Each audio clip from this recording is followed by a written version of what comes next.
Since I already spent money on this stock, should I hold until I get my money back?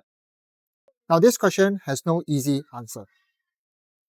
I want to share with you a story about Warren Buffett and how he will answer this question.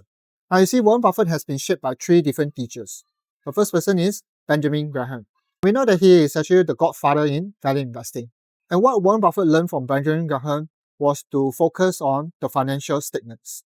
Looking at financial statements allow you to know whether if the company is profitable, if the company has debt, and is the company growing in terms of their sales or revenue. Now that itself is just looking at the company's books. It doesn't tell you anything outside of the company's financial statements.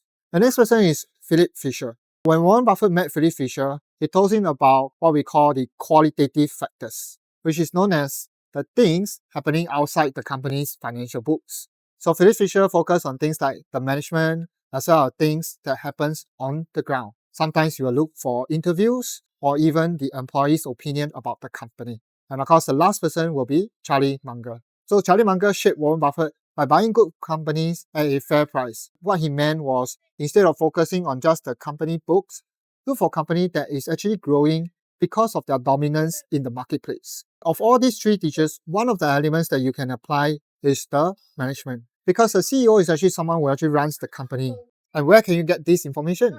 Well, you can go to LinkedIn. Because through LinkedIn itself, often than not, LinkedIn allows us to see the CEO of the company. So this is the one question I will look for. Has the CEO served the existing customer base? Now, if you're buying a business, example like Starbucks, which is selling coffee, which is in the retail space, would you want a CEO from a hair salon? Even though a hair salon also serves the retail space, but is it in the same customer niche? Because customers who love coffee has its own taste. And how can a hair salon CEO actually understand what a coffee lover would like? So that's the one thing I will look at based on the experience, whether is there a similar customer base that the CEO has served before. Where can you look at? Head over to LinkedIn, scroll all the way to the experience and look for any clues over there.